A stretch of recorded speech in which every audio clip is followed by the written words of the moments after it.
허락하여 주셔서 예수님의 이름으로 기도드렸사옵나이다. 아멘. 자, 오늘은 베드로전서 2장 9절 말씀을 가지고 세상의 왕은 누구인가? 세상의 왕은 누구인가라는 제목으로 하는 말씀 증거하겠습니다. 자, 지난 시간에는 행복한 삶이라는 제목으로 하는 말씀을 증거했습니다.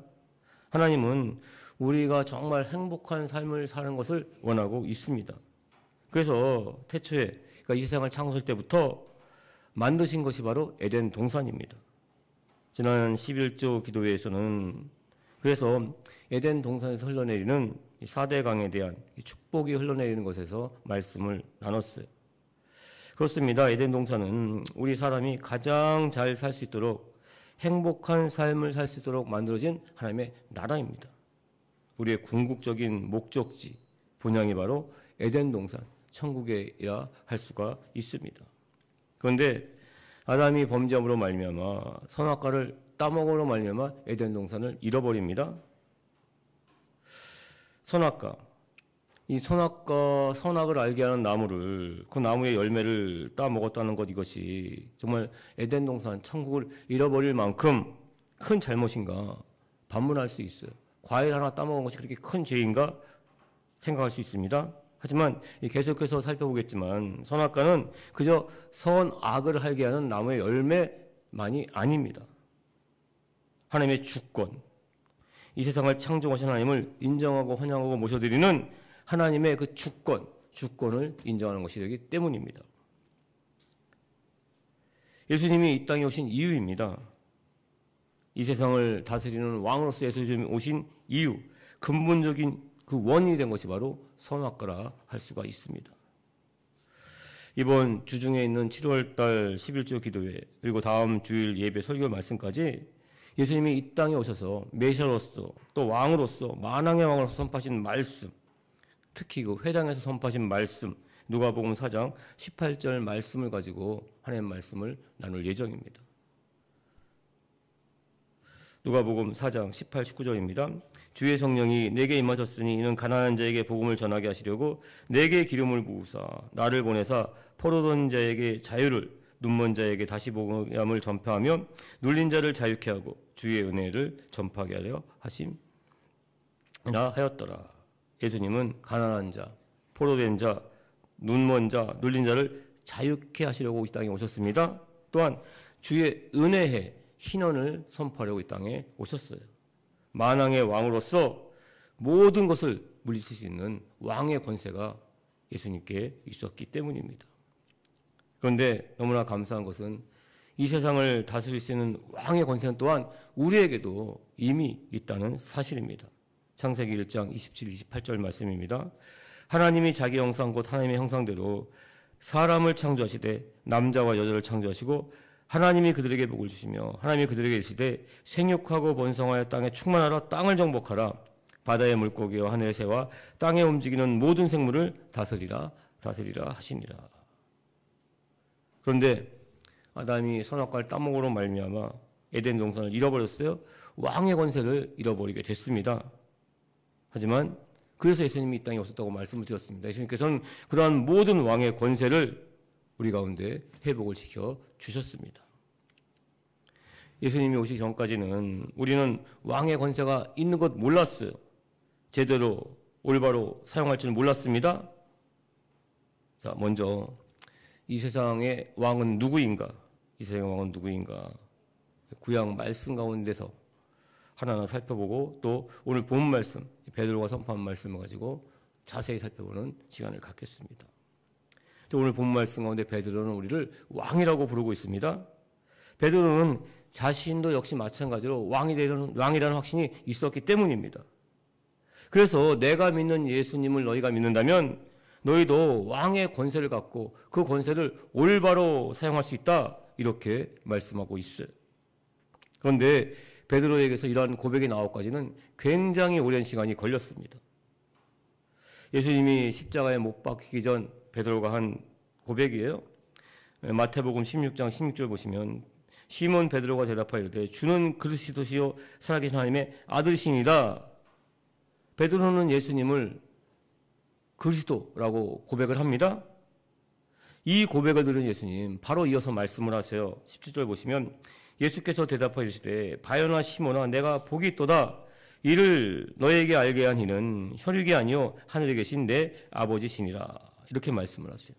자, 그런데 이 말씀 잘 보시면은 베드로가 주는 그리스도시요 이렇게 고백한 것은 베드로가 스스로 깨달아서 알아서 고백한 것이 아니라 성령님께서 베드로의 입술을 통해서 한 고백이라고 이렇게 말씀하고 있습니다. 굉장히 중요한 뜻이 담겨져 있습니다. 결론 부분에서 살펴보겠습니다. 자, 먼저 우리가 알아야 될 것은 예수님을 그리스도라고 고백한 이 베드로의 고백은 우리 살펴볼 오늘 본문 말씀, 이 본문 말씀과 일맥상통하고 있다는 것입니다. 예수님이 십자가에 못 박혀 돌아가시고 또 부활 승천하시고 한참 지난 다음에 쓴 이 성경이 베드로 전서입니다. 베드로가 그동안 깨달았던 것이 하나하나 담겨져 있는 말씀이에요. 다시 한번 읽어보겠습니다. 그러나 너희는 택하신 족속이요 왕 같은 제사장들이요 거룩한 나라요 그의 소유가 된 백성이니 이는 너희를 어두운 데서 불러내어 그의 기이한 빛에 들어가게 하신 이의 아름다운 덕을 선포하게 하려 하심이라. 이러한 고백을 베드로가 할 수 있었던 것은 창세기부터 정말 면면이 이어져 내려온 하나의 말씀이 그 한 말씀 한 말씀이 이 베드로 예수님의 수제했던 베드로를 통해서 열매 맺게 된 줄 믿습니다. 이 베드로의 고백이 우리 성도님들 고백되시길 주님의 이름으로 축원을 드립니다. 이 세상의 왕은 누구인가 한번 창세기부터 살펴보겠습니다. 첫 번째, 선악과는 하나님이 왕 되심의 표적입니다. 한참 전에 안수지 집사님께서 물고기, 구피를 이렇게 나누어 주셨어요. 기른 지가 지금 벌써 8년 됐는데 아직도 잘 살고 있습니다. 근데 처음 그 구피를 받았을 때 정말 잘 키우기 위해서 그러니까 일반 어항이 아니라 통풍이 잘 되는 그러니까 옹이 어항을 구입했어요. 바닥에 깔아놓을 예쁜 조약들도 샀고 또 수초도 구입을 했습니다. 그러니까 구피가 잘 살아갈 수 있는 환경을 나름대로 애를 써서 만들었어요. 그리고 구피를 그 어항에 넣을 때 갖게 된 마음은 진심은 구피가 잘 살기를 원하는 마음이었습니다. 마음 한구석에도 잘 사는지 한번 봐야 되겠다 이런 마음 없었어요. 정말 잘 살기를 바랬어요. 정성껏 만들어진 그 어항에서 잘 살기를 바랬어요. 바로 선악과가 그렇다는 것입니다. 그런데 이 선악과라는 말만 들으면 왠지 마음이 불편해지는 것이 사실이에요. 죄를 짓게 만드는 것 같습니다. 나를 또 이렇게 감시하는 것 같다는 생각이 드는 것이 사실이에요. 그런데 선악과는 절대 그런 것이 아닙니다. 하나님께서도 이 세상을 만드시고 우리 인간이 그 세상 가운데 정말 잘 살기만을 원하셨습니다. 정말 내가 정성껏 만든 이 세상에서 우리 인간이 잘 살기를 원하셨어요. 다만 다른 것은 마음대로 할 수 있지만 단 하나 선악과만은 따먹지 말라고 말씀하셨습니다. 왜 그런가 하면 이 선악과를 보면서 아담과 하와는 자신들을 만드신 하나님을 항상 생각할 수 있었기 때문입니다. 즉 선악과는 하나님의 주권, 그 주권을 나타내는 왕의 깃발을 상징하고 있기 때문입니다. 아담과 하와는 이 선악과를 보면서 우리를 창조하신, 나를 창조하신 하나님을 생각할 수밖에 없습니다. 하나님은 내가 너희의 왕이야 라고 말씀하고 있는 것입니다.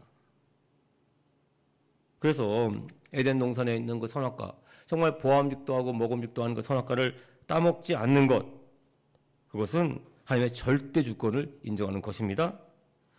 아담과 하와가 드리는 가장 단순한 예배의 형식이었어요.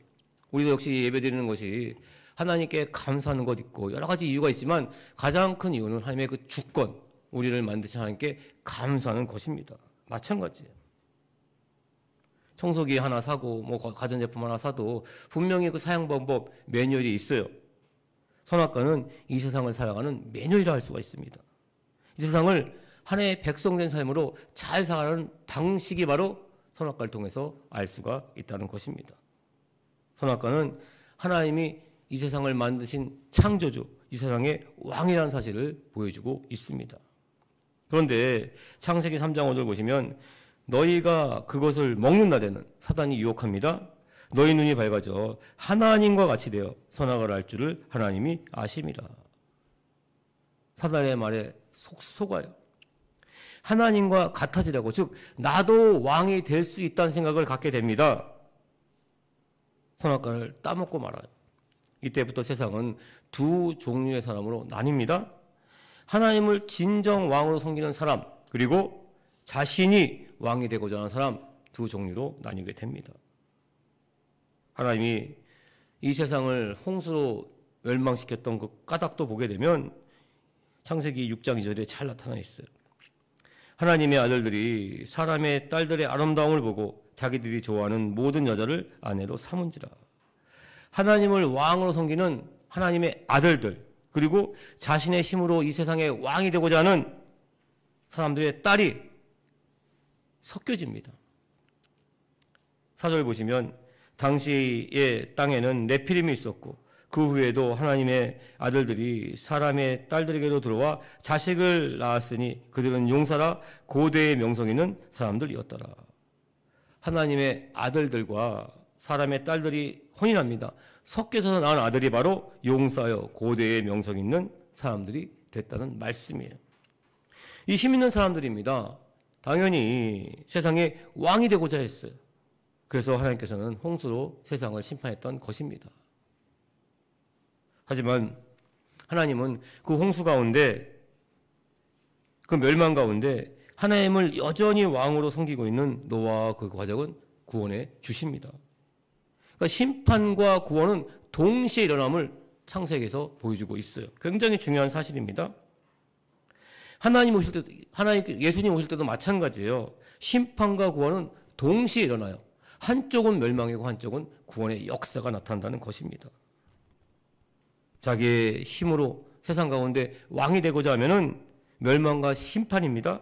하지만 하나님을 왕으로 믿으면 구원이라는 사실입니다. 이 사실은 바벨탑 사건을 통해서 다시 한번 나와요. 사람들은 자신의 지혜, 지식, 힘으로 더 이상 홍수에 잠기지 않는 탑을 만들고자 합니다. 세상 꼭대기까지 탑을 쌓아요. 그리고 그 세상 꼭대기에 쌓인 그 탑에서 왕이 되고자 했습니다. 하나님은 오늘 혼잣gem으로 말미암아 그 탑 쌓은 사람들 다 땅 끝까지 흩으십니다. 그리고 창세기 12장부터 하나님께서는 본격적으로 하나님의 백성을 만들기로 작정을 하세요. 하나님을 왕으로 섬기는 하나님의 백성을 만들기로 작정하시고 아브라함을 부릅니다. 그리고 아브라함의 아들 이삭, 야곱의 12을 통해서 하나님의 백성을 만드는 이야기가 시작이 됩니다. 자, 우리 성도님들 한번 오늘 말씀 가운데 생각해야 될 것은 과연 내게 있어서 선악과는 무엇인가 한번 생각해 보시길 주님의 이름으로 축원을 드립니다. 사람들 각자마다 주어진 선악과 있어요. 하지만 중요한 것은 그 선악과가 상징했던 예배, 이 예배를 드림으로 말미암아 왕 되신 하나님을 다시 한번 고백하는 성도님 되시길 주님의 이름으로 축원드립니다. 우리가 이 예배 자리에 앉아 있는 것도 하나의 선악과를 우리가 보고 있는 것입니다. 힘들어요. 여러 가지 사정이 있어요. 그것이 선악과일 수 있어요. 하지만 그것을 우리는 이기고 이 자리에 나와서 하나님께 예배드리고 있는 것이기 때문입니다. 두 번째, 왕의 권세는 사랑으로 나타나야 합니다. 자, 창세기 50장은 요셉을 통해서 아버지 야곱의 아들 12형제들 그리고 모든 가족들 약 70명이 애굽으로 내려와서 살게 되는 이야기로 끝을 맺어요. 창세기는 그렇게 끝을 맺습니다. 그리고 출애굽기는 430년 동안 70명에서 200만 명으로 불어나는 이스라엘 백성들의 이야기입니다. 이 백성들이 애굽에서 탈출합니다. 홍해를 건너는 이야기로 출애굽은 시작을 합니다. 시내에서 모세가 하나님의 말씀, 율법을 받으면서 출애굽기는 끝나요.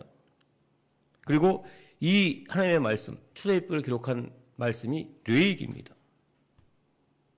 다시 한번 더 말씀을 드립니다. 국가의 3요소는 국민, 주권, 영토예요. 나라를 만든 데서 가장 중요한 핵심 요소는 세 가지가 있는데 백성과 주권과 영토가 있어야 한다는 것입니다. 애굽에서 이스라엘 백성들을 440년 동안 만드셨습니다. 그리고 출애굽시키세요.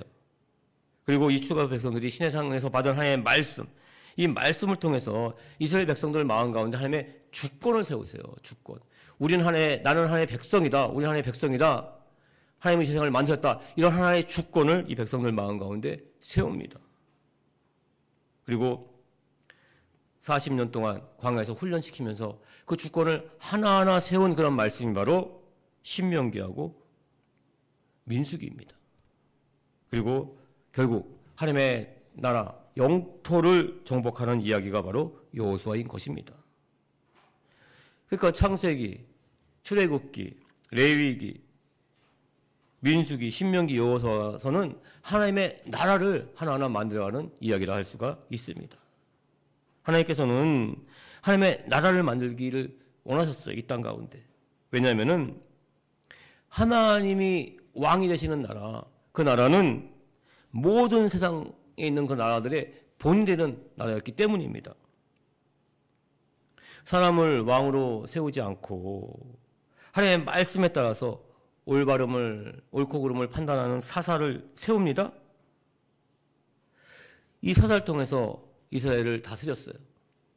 근데 이때 이 세상에서는 왕들이 있었습니다. 왕들이 있었어요. 그런데 그 세상에 있는 왕들이 아니라 정말 하나님의 말씀 가운데 다스리는 나라가 참된 나라를 보여주고 싶었던 것입니다. 기존의 학교들이 지금도 마찬가지입니다. 제대로 된 역할을 하지 못하니까 생긴 것이 대한학교예요. 마찬가지입니다. 기존에 있는 나라들이 그 역할을 제대로 하지 못하니까 생긴 것이 바로 하나님께서 만드신 나라예요. 대한국가의 역할을 하고자 했어요. 본이 되고자 했던 것입니다. 그런데 사사기 17장 줄을 보시면 그때에는 이스라엘에 왕이 없었으므로 사람마다 자기 소견에 옳은 대로 행하였더라. 왕이 없기 때문에 하나님의 율법을 따르는 것이 아니라 자기 소견에 옳은 대로 막 살았다는 얘기예요. 그런데 이 말을 또 긍정적인 측면에서 보게 되면 하나님의 말씀, 하나님이 왕이라는 것을 내가 인정하게 되면은 사람들은 자기 소견, 마음의 뜻 가운데 생각 가운데 하나님의 말씀이 삶의 기준이 됩니다. 그 말씀을 따라 살아가게 돼요. 그러면은 사람을 통제하는 왕, 사람이 있는 왕이 더 이상 필요 없는 나라가 된다는 것입니다. 그러면 하나님의 말씀 가운데, 그 기준 가운데 하나가 돼요. 하나님의 말씀이 하나 되면 당연히 잘 살 수밖에 없습니다. 이것이 바로 다른 나라의 모범이 되는 나라였던 것입니다. 이것이 하나님의 계획하심이었어요. 저 나라에는 왕이 없는데도 잘 살고 있어. 이유가 뭘까? 하나님의 말씀대로 사니까 그런가 봐. 이러한 고백이 나오는 것을 원하셨어요. 창세기 12장 3절에 분명히 말씀하고 있습니다. 땅의 모든 족속이 너로 말미암아 복을 얻을 것이나 하신지라. 그러니까 복의 근원되는 나라를 하나님께서는 만들고자 하셨습니다. 그런 나라가 우리가 꿈꾸는 이상 국가입니다. 유토피아예요. 그리고 그것은 에덴 동산입니다. 일례로 중국에서 보게 되면은 가장 중국에서는 살기 좋은 나라를 고대 국가였던 순나라라고 합니다. 어느 날 순나라의 임금이 민심을 살피러 나갔어요. 한 농부를 만납니다. 묻습니다. 농사가 잘 됩니까? 잘 됩니다. 잘 지내십니까? 잘 됩니다. 잘 살고 있습니까? 잘 살고 있습니다. 이 순임금은 굉장히 기뻤어요. 돌아가면서 마지막으로 한마디 묻습니다. 그러면 이 나라의 왕은 누구입니까? 농부는 대답해요. 나는 왕이 누구인지 모릅니다. 이 말을 들은 왕은 크게 기뻐했어요. 왕이 누군지 몰라요. 하지만 풍요롭고 평화가 넘칩니다. 백성들 간엔 사랑이 넘쳐요. 이 나라가 바로 하나님의 나라와 일맥상통하는 나라입니다. 이런 나라의 백성들을 창세기에서는 살펴봤듯이 하나님의 아들이라고 말했어요. 그리고 산상수훈 거기서는 복 있는 사람이라고 말했습니다. 그리고 사도 바울은 새 사람이라고 말을 했습니다. 하나님의 아들, 복 있는 사람, 새 사람. 이러한 사람들이 살아가는 나라가 바로 천국이고 에덴 동산인 줄 믿습니다. 그리고 이 사람들이 어떻게 그 아름다운 나라, 천국으로 가는가? 하나님께서는 창세기에서 보게 되면 아담에게 선악과를 보여주셨고 또 하나 주신 것이 있습니다. 바로 하와예요. 하와는 아담의 갈비뼈로 만들었습니다. 하와를 처음 본 아담이 고백한 말씀이 있어요. 창세기 2장 13절입니다. 아담이 이르되 이는 내 뼈 중에 뼈요 살 중에 살이라. 이렇게 고백을 하는데 무슨 뜻인가 하면은 너는 곧 나다 이런 뜻입니다. 다시 더 쉽게 말하면은 나는 내 몸과 같이 당신을 사랑합니다 라는 뜻이에요. 네 몸이나 내 몸이나 똑같다는 거예요. 내 몸을 아끼시 나도 너를 아낀다, 위한다 이런 뜻입니다. 자, 하나님께서는 아담의 몸의 일부로 하와를 만들었습니다. 하와는 자신의 몸에서 또 다른 자식을 낳아요. 그 자식은 또 자식을 낳습니다. 결국 인간은 한 몸이란 뜻이에요. 하나라는 뜻입니다. 그래서 예수님이 하신 말씀, 이웃을 내 몸과 같이 사랑하라고 말씀하셨던 것입니다. 당신이 곧 나입니다. 이런 고백이 넘치는 공동체가 바로 하나님의 원하시는 나라가 되는 줄 믿습니다. 그런데 구약성경 내내 보게 되면 자기 소견에 옳은 대로 하나님의 말씀이 아니라 자기의 생각하는 것이 옳은 것, 그것을 삶의 기준으로 삼습니다. 내 이웃을 내 몸과 같이 사랑하기보다는 자신의 유익을 위해서 이웃을 이용해요. 해칩니다. 극기하는 죽이기까지 합니다. 이스라엘 백성들, 하나님의 그 백성됨, 하나님의 주권, 또 하나님의 영토 모두 다 이방 나라에게 빼앗기게 돼요. 이방 나라의 식민 통치 아래 놓이게 됩니다. 이러한 말라기서를 마지막으로 해서 하나님의 말씀이 430년 동안 끊어져요. 하지만 다시 한 번 더 기회를 주시기 오신 분이 바로 예수님입니다. 하나님의 나라를 다시 한 번 더 세우기 오신 분이 바로 예수님이에요. 예수님은 이 땅 가운데 그래서 만왕왕으로 오시게 됩니다. 세 번째, 우리는 이미 왕 같은 제사장들인 줄 믿습니다. 하나님께서는 하나님의 아들을 이 땅 가운데 보내셨어요. 도저히 안 되겠다. 내가 너희와 같이 한번 살아보면서 너희가 살고 있는 세상이 얼마나 힘들고 어려운지, 또 그 가운데 정말 내가 이 세상을 다스리는 왕인지 너에게 직접 보여주겠다 하고 작정하시고 오신 분이 바로 예수님입니다. 예수님은 정말 병든 자를 낫게 했어요. 죽은 자를 살리셨습니다. 풍랑을 잠잠케 했어요. 그러니까 없는 것을 있는 것 같이 부르시면서 오병이어의 기적을 나타냈습니다. 그러니까 왕의 권세, 모든 것을 다스릴 수 있는 왕의 권세를 보여주셨어요. 생명의 주권자이시고 또한 천하 만물의 왕 되심을 하나하나 보여주셨어요. 그런데 당시 기득권을 가지고 있었던 이 제사장들, 사두개인들, 바리새인들은 예수님을 왕으로 인정하지 않았습니다. 마태복음 12장 14절 보시면 바리새인들은 듣고 이르되 예수가 귀신의 왕 바울세불에 힘입지 않고는 귀신을 쫓아내지 못하느니라 하거늘. 자, 앞에서 베드로가 했던 그 고백에 대해서 한번 살펴보겠습니다. 시몬 베드로가 대답하여 주는 그리스도시요 살아계신 하나님의 아들이시니다. 자, 주는 그리스도요. 이 고백에는 엄청난 뜻이 담겼다고 말씀을 드렸습니다. 이재명 대통령 이렇게 부르면 이재명은 인명이에요. 이름입니다. 그리고 대통령은 직분이에요. 마찬가지입니다. 예수 그리스도 이렇게 부르게 되면은 예수님은 이름이에요. 그리고 그리스도는 직분입니다. 예수님 당시에는 제사장, 선지자, 그리고 왕, 꼭 기름 부음을 받아야만 했습니다. 그래서 이 예수 그리스도라는 뜻은 예수님은 기름 부은 왕이란 뜻이에요.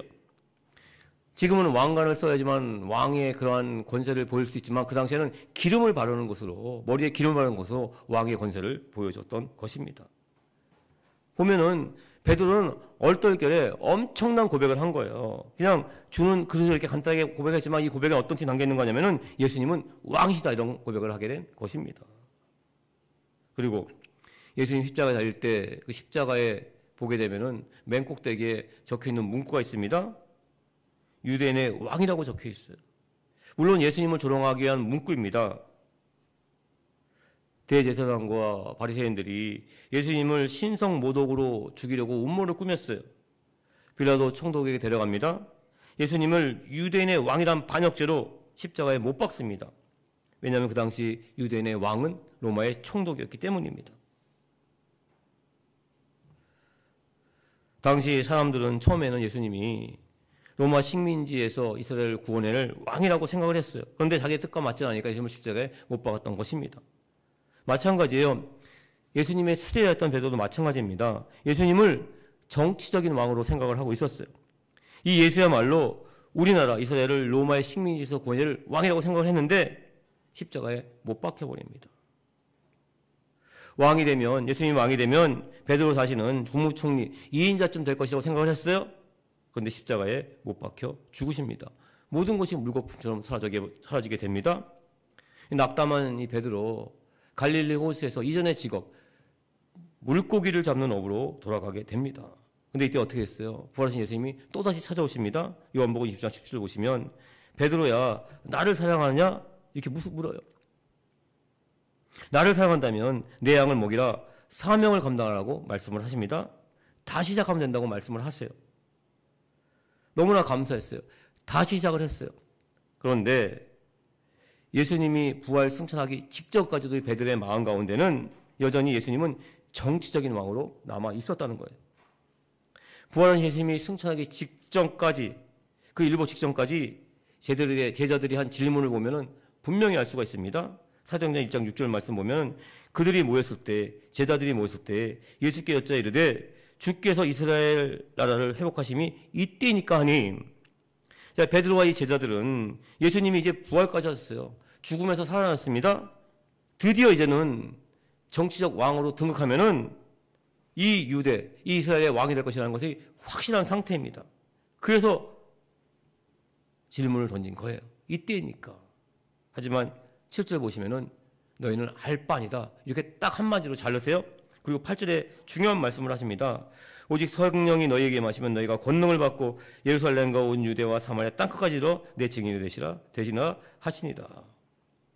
내가 누구인지 너희가 확실히 알게 되면, 그리고 사망을 감당하려면 성령을 받아야 된다고 말씀을 하십니다.